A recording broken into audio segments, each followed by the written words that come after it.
Hello everybody and welcome back to the channel and the start of a new project video series. I've not done one of these for a good while, going back quite a few years when I was doing quite a few bolt action projects. But I seem to have stumbled upon a project that I didn't really plan. It just sort of happened. How have I got to this position? Well, a couple of weeks ago on the Plastic Crack podcast we were discussing historic battles that we had an interest in. I happened to mention Rorke's Drift from the Anglo-Zulu War, and I was asked, well, have you ever considered doing a project for that period? And I said, no, absolutely not. It's not one of the things I've really got planned. I can't see myself ever doing it. Fast forward 2 weeks and we have this. I've made a start on a Zulu army. Again, something I really never thought I would find myself working on, but I've really enjoyed this so far, and the reason I'm starting it as a sort of a video project series is to keep me motivated, is to plot and plan and see the progress of this army, because what I've painted so far has really appealed to me. I've enjoyed it. Again, it's not the kind of thing I'd normally be getting into. I've moved away from big army painting. I focus these days a lot more on skirmish games or smaller force games. So this is a big step outside of what I've been doing. So this is the first video, and I thought I'd show you what I've done so far, the figures I've used, and my plans over the next few months for this project.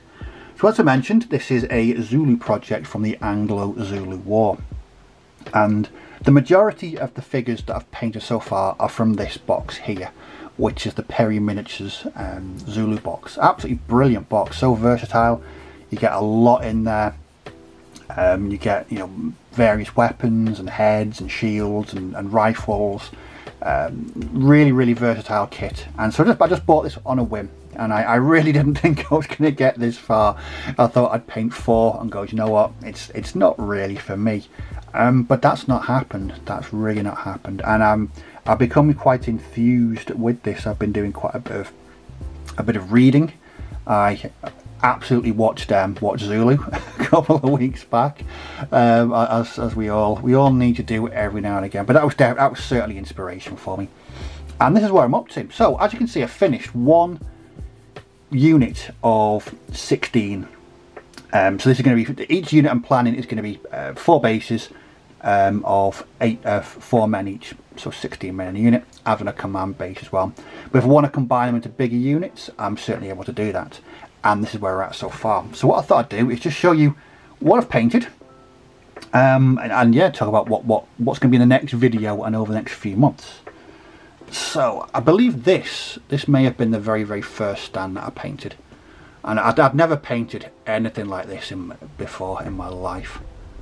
So it was very much a learning curve, and settling on a scheme that would allow me to paint these quite quickly. And I think I've somehow stumbled upon that. I've gone for a very limited palette with this army. I want it to have that cohesiveness to it. So all the sort of the loincloths, etc., are going to be the same colour. The shields are going to be largely the same pattern, and it's just going to give that, again, a cohesive feel, which is what I'm really aiming for.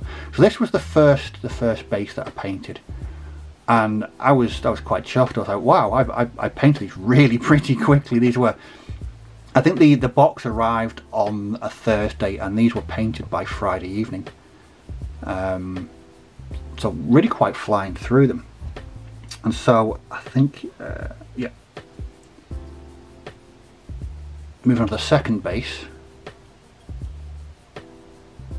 And as you can see, I was tempted to do individual bits and pieces and adornments, and I thought, if I want to get a lot of these painted quickly, I'm just going to have to stick to a sort of standard scheme.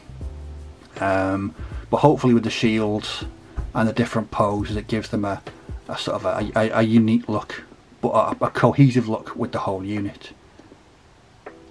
So as I mentioned before, these are all Perry miniatures in the first unit.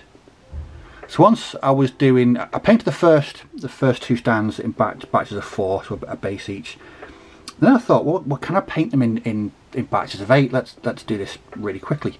So I painted these next 2 in batches of 8, and again I managed to fly through them really quickly, a couple of hours each night after work, and I had the technique down where it doesn't take too long. Very, like I said, limited palette. I'm keeping more or less the things the same, and there's cheats as well, so I'm not really painting the backs of the shields. I could do, but I don't want to go into that level of detail. I just want them to look en masse. That's the effect that I'm aiming for. But really lovely figures to paint, as most Perry's miniatures are. These are Perry's plastics, and again, you get so versatile in the kit, you get so many different options.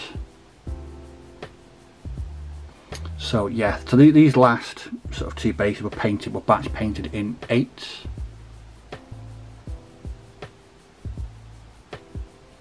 And I was really quite happy the way I was flying through them. I'm not a fast painter by any stretch of the imagination. I used to be quite quick, but as the years have gone by, I've gone back to being quite a slow painter again.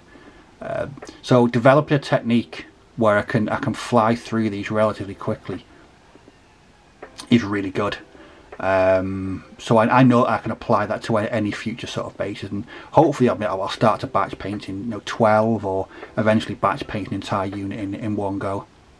That would be absolutely awesome if I could do that. The thing I struggled with most was the shields. It was, I don't know, hopefully from far away they look fine. I'm not overly happy with the patterns on them, but that's just me. I'm my own worst critic sometimes, but they work from 3 feet away. So that was the very first unit I've painted. I've lots of lessons learned from painting that, and I'm going to be aiming to paint more quickly. Once I've done that, I thought, right, it needs a command base, something a bit different. So I put this together. So this is a mixture of Warlord Games Zulus and 1 Perry Zulu on the air. All the heads are from the Warlord Games set. So the one I chose was the Unmarried Impy box. You got a lot more adornments in this, so the headdresses were more pronounced, and this is what I wanted for a command stance, for them to stand out with a bit, feathers, etc. But I was quite chuffed with the fact that the Warlord Games head actually fit really well on the Perry's body there. To put a bit of milliput on the neck to make it really adhere to it. But yeah, it really worked. Very nice miniatures to paint, and they scale really well. I watched Ralph Ashley's video, which it compared Perry's miniatures to Warlord Games miniatures, and I think they scale really well. The Warlord Games are slightly chunkier, but from 3 feet away you're not going to notice, and you can intersperse them on different bases. I don't think there's going to be any issues with that. But this command base was a lot of fun to paint, and again, just apply the same technique as I used with these guys onto the command base. And so that's what I've done so far. So what's up next? Well, I'm working on a second unit.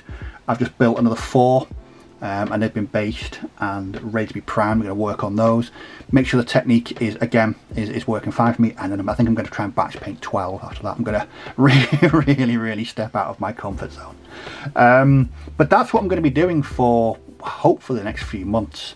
So what I plan to do is a number of videos, just plotting my progress, again to keep me motivated and to let people know what I'm up to and how the project is progressing. I am sticking to just the Zulus. I won't be doing sort of the British side. I think I'd get bogged down in doing 2 armies at the same time, and with the sheer amount of painting red and white on the British, I don't think I'll be able to do that. But with these, yeah, really interested in carrying this on. And we have talked in the past on the Plastic Crack podcast about 1 year maybe doing a huge sort of Island Warner game at CrackCon. So with this, hopefully that will become a reality one day. So that's it for the first video in this series. I hope you find it interesting. If you've got any comments or questions about the project or wargaming in general, just pop them down below and I'll certainly respond to all comments and questions.